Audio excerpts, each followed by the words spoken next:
Jesus é aquele que era rico, se fez pobre. E quando a gente leva para uma outra linguagem, a gente pode entender que ele está falando que ele era rico, rico de justiça, rico de santidade, rico de perfeição, rico que não tinha defeito. Jesus era santo, santo, santo, santo, continua sendo santo, santo, santo, embora que por algum momento, isso talvez seja um impacto para muitos, mas por algum momento ele deixou de ser santo, santo, santo, não porque ele teve pecado, não porque ele cometeu pecado, mas porque ele levou sobre si o meu, o seu, os nossos pecados. Por isso que naquele momento ele gritou: Deus meu, por que me desamparaste? Por que me abandonaste?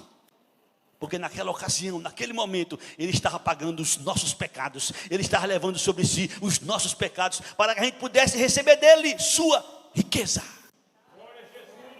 O que era nosso, Jesus levou sobre si. E o que ele tinha de bom, ele nos deu. Por isso que tudo que a gente tem, tudo que a gente consegue, tudo que a gente é graças ao Senhor Jesus.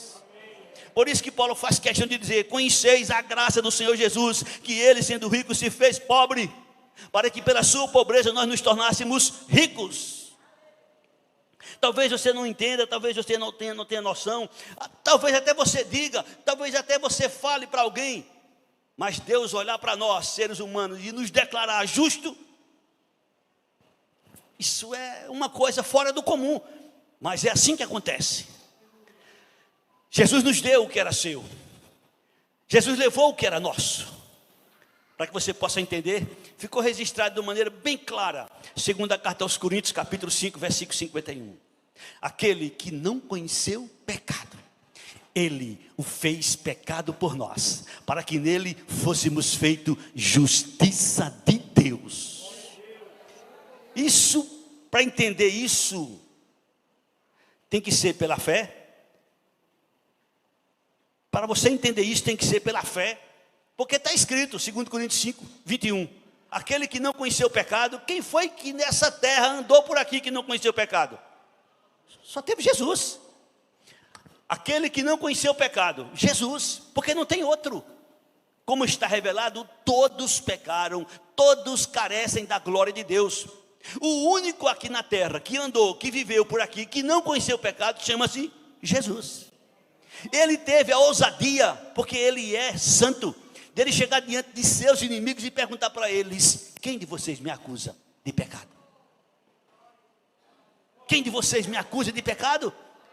Qual foi o pecado que cometi? Quem de vocês me acusa de pecado? Então Jesus foi o único que não conheceu o pecado. Mas o que aconteceu com ele? Ele o fez pecado por nós.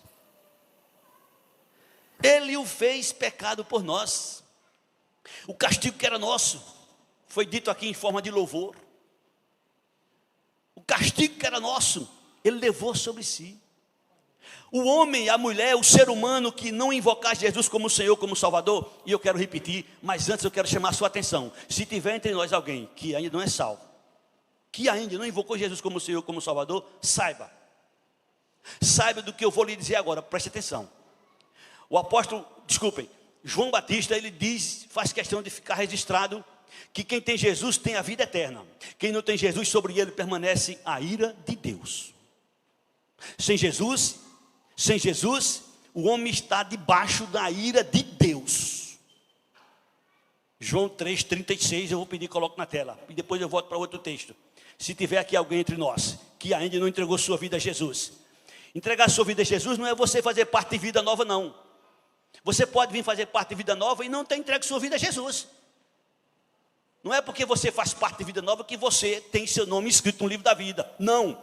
Você tem seu nome escrito no livro da vida se você invocar Jesus como Senhor, como Salvador da sua vida. E aí você poderá fazer parte de vida nova ou de qualquer outra igreja evangélica espalhada pelo mundo inteiro. Se a pessoa não invocar Jesus, se a pessoa não crê em Jesus como seu Senhor, como seu Salvador, sobre ele continua a ira de Deus. E Deus faz questão que a gente conheça a sua graça. Ele quer que a gente conheça a sua graça, para a gente desfrutar dessa graça. Porque caso contrário, a gente precisa perceber, a gente precisa entender que Deus é amor. E a gente diz isso com muita ênfase. Amém? Deus é amor. Deus amou o mundo de uma maneira tão grande que ele deu Jesus para morrer por nós. Isso é que é amor, isso é que é amor. Deus é lindo, Deus é maravilhoso, sim. Mas a gente não pode levar em desconsideração o outro lado de Deus.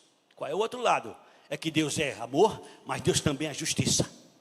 E ele diz em alerta para todo ser humano: considerai a bondade de Deus, que é o amor.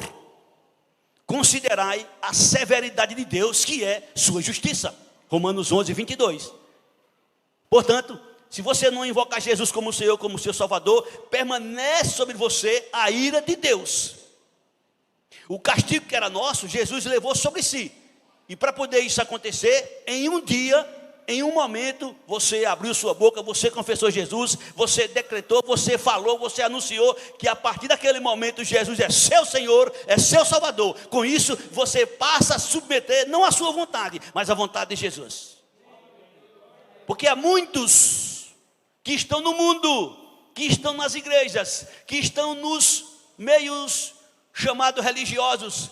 Eu sou de Jesus, eu creio em Jesus, sim. Como é que você pode confirmar? Como é que você pode ter certeza? Como é que você pode garantir que você pertence a Jesus? Simples, se você se submete a Jesus. E para que você não cometa erros, Jesus diz: errais, não conhecendo as Escrituras, nem o poder de Deus. E para que isso aconteça, para que você não cometa erro, o que é que você deve fazer? Procura conhecer. Conheceis a graça do Senhor Jesus, que sendo rico se fez pobre, para que pela sua pobreza nós nos tornássemos ricos. A ira de Deus, o castigo de Deus, que era meu, que era seu, que era nosso, Jesus levou sobre si.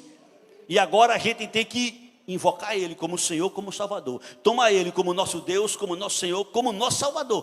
Por isso que Paulo disse: conheceis a graça do Senhor Jesus, que sendo rico se fez pobre, para que pela sua pobreza nós nos tornássemos ricos.